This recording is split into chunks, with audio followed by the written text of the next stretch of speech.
Maybe Alison's casual trouser pattern for his lovely Fox's flannel.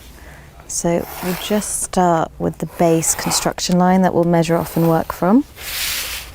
And this is, I think it's called the college drafting system. There's a fly line system as well, but I think this one is a pretty classic drafting method.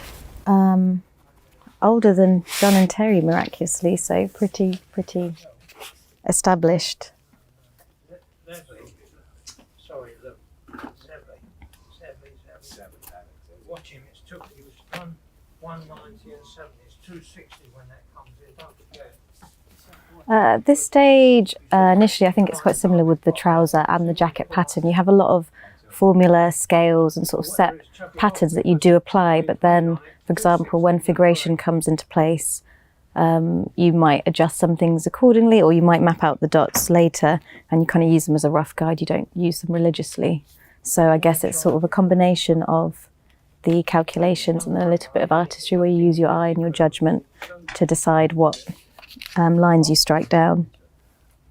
When you're drafting, you are imagining the customer that you're drafting for, because you could have two customers or two friends that have the same measurements, but maybe one hip is higher than the other, or one prefers a slightly wider knee, or certain things like that, or prominent calves.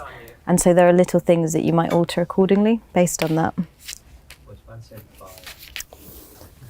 So now I've plotted my points, I'm just going to strike off from that, and then you're going to start to see the parts of the trouser pattern take place, take shape.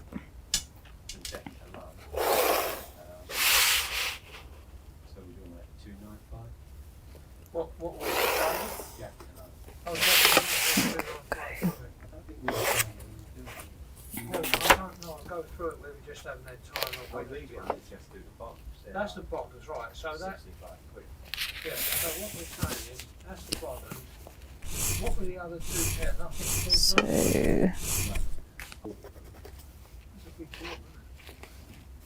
12, 6.5. I'm going to say that to him. Let me just come over there. So now I've just calculated the centre line of the trouser. So this is where the crease will be pressed in, and the pleats of the trouser will also fall into this line. This is the top side, so it's the front of the trouser. This is, you only mark the crease on the front of the trouser, which you'll see later when I draft the underside. And then this line, based on the wedge put in here, is the centre front where the fly would be on the trouser.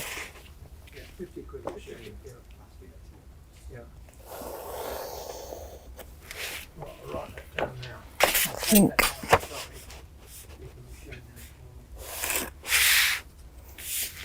so. This is the centre front of the trouser. I'm just going to draw in the fly line here.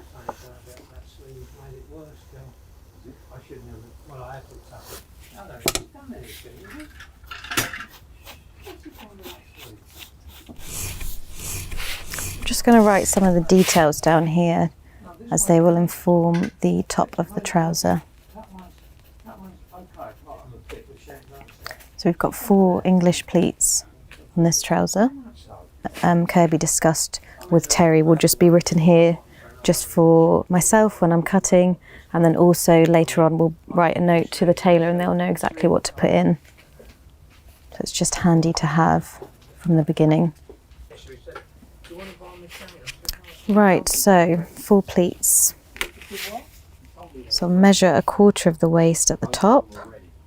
We use, so later, once I've finished drafting the top of the trouser, we'll use that and measure off slightly just to get the corresponding pattern for the back of the trouser, which you'll see in a minute. But it's just, most of the work is actually done on the front, and then it's sort of slightly traced off.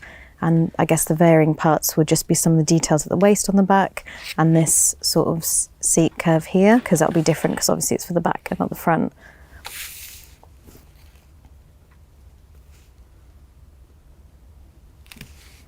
So we always start our pleats 3.5 inches from the centre front. First pleat will be 1.5 inches, and the second will be just 1 inch.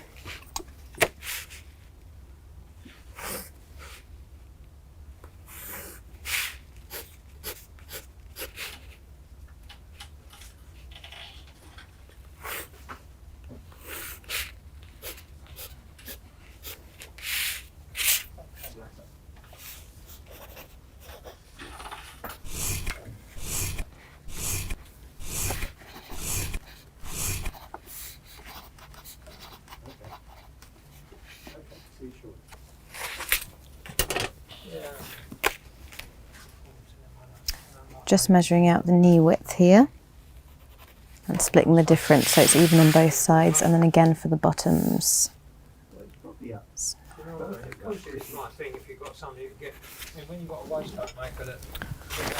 So with these lines you'll see the top side come together.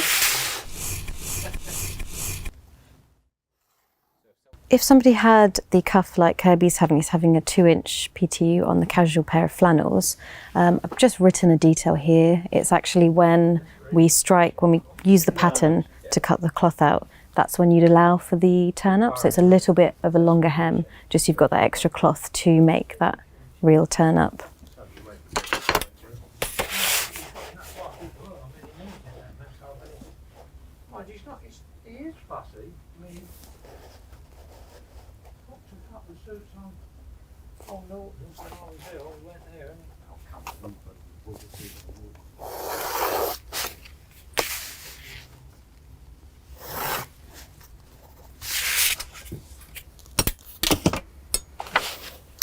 This is the point where I said we've mapped out our waist and seat measures, but at this point I won't follow those exactly because then it would be quite silly. It's just a guide just to make sure that you've got enough to start with, and then you can play around with it with the inlay you leave at the fitting stages.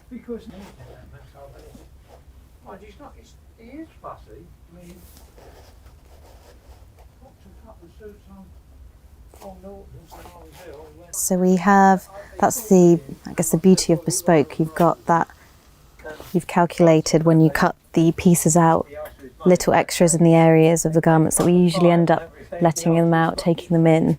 So, and these points also allow, just I've got extra here so I should be okay on the fitting.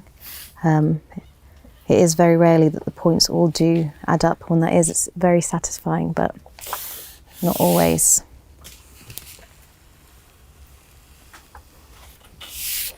So I'll just do some check measures just to make sure it's all okay.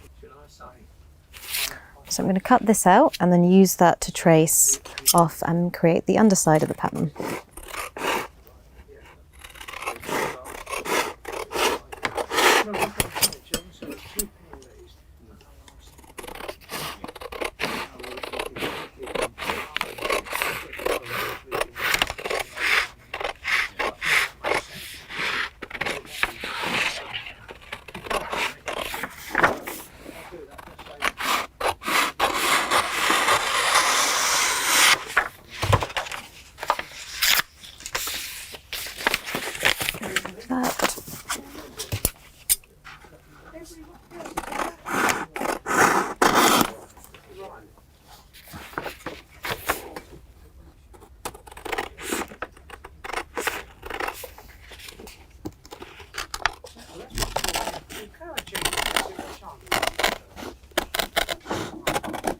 So now I'm going to use the top side, the front of the trouser, just to draft off to get the other corresponding pattern piece.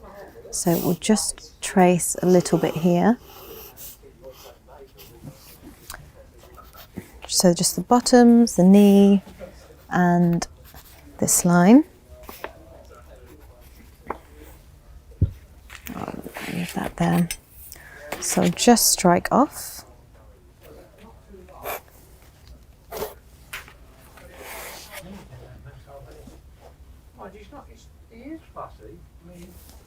By doing this, you just make sure that your hem and the top of your trouser actually meet. And you sort of use some points on the top side just to guide where your underside will go, so they do work together. So just marking out from the pattern. I think here is where you'll see different preferences for different cutters. That's Terry's phone. Yeah, it's his girlfriend calling. Here's where you'll see a little variance in some cutters. For example, we just put 1/2 inch on the outside leg, 1 inch on the inside leg, whereas John actually puts the whole allowance on the inside leg. So you'll see subtle variations there. But of course, again, these are quite small details, very subtle. These are just very personal to the cutter, and I think probably most customers wouldn't notice a thing, but it's just sort of that unique style of working. So this is the part Terry mentioned earlier, a scale that he used for suits. We have a scale for the seat. It's nothing too complicated, but it's just, again, it's just a set formula that we would use. And even then, sometimes we go against it because it doesn't look right. I think it's interesting because there are so many wonderful drafting systems and styles of drafting out there. But I think the sort of key part is yes, you can copy a drafting system completely, but just being able to adjust it to a customer or to the fabric or their style. So some customers obviously would want really, really slim fit. And so even if they had the same measurements, you would just sort of neaten the pattern down. And I think that's where the rest of this sort of artistry or like the cutter's personal taste comes in. And that's when you'll notice little differences. Pattern drafting is quite formulaic. It's numbers based, you've got formulas, you've got scales, but then sort of scattered throughout, you do have those personal elements where you use your creative style or your eye or just your taste or the customer's taste, and they sort of come together, which I think is why it's quite special, because every tailoring house, every cutter within that tailoring house will have their own style, which is quite subtle, but I mean, that's what our customers come for. So I'm just using the top side to mark the rough seat angle here. So just move that out of the way.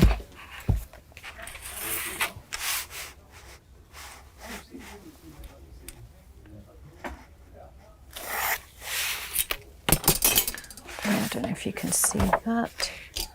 Just draw the seat angle in as I did with the top side. Again, this is done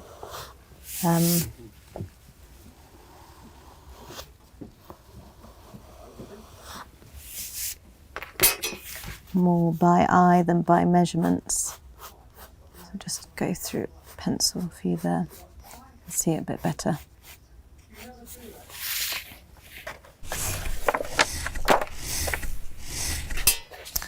Right, so nearing the end of the underside draft, just again a little check measure.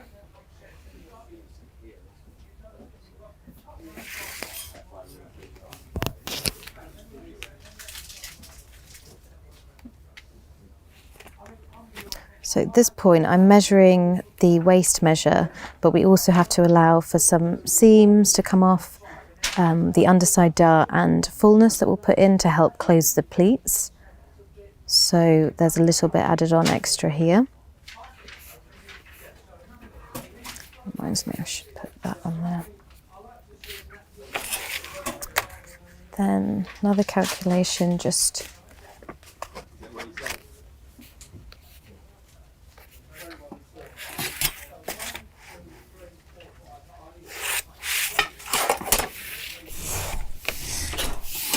then just drawing in the lines here.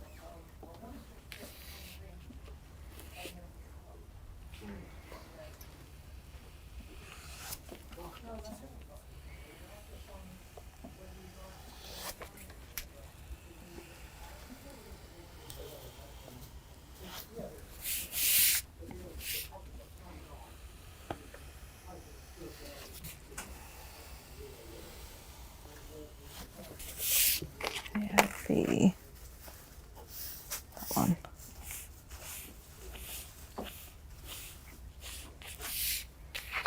Right, and just draw the underside dart in. No.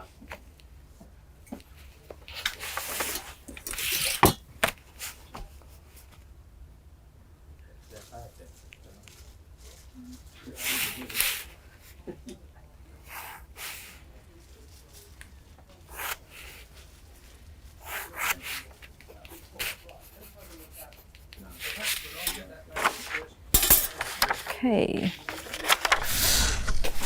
move that over here, strike through, just jot down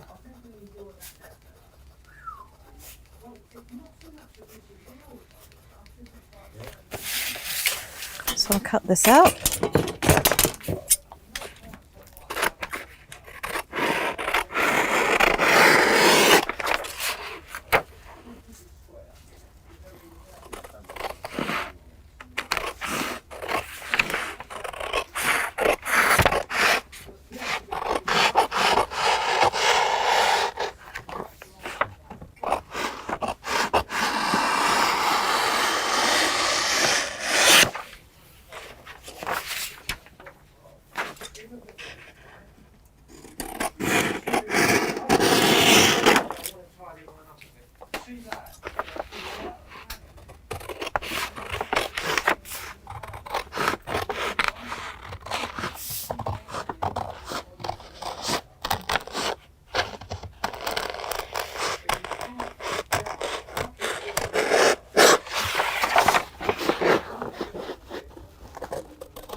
So this is the underside, the back of the trouser, and that will correspond with the top side, and that's how they were drafted together, really. I'll hold that for you there. But as I said, you've got the crease line in the front that you mark, and then the back will just follow when you're pressing it. Now that both the jacket and trouser pattern are cut, the next stage would be using these card pieces to strike the fabric out, and that's where you would see that we'd add extra inlay, which is special and exclusive to bespoke garments, because that's what allows adjustments at the fitting stage and even beyond that. And then after cutting out all the fabric, we will be bundling up all the trimmings, so canvas, pocketing and lining and all the sort of materials used for components that would be ready for the tailors to start their work.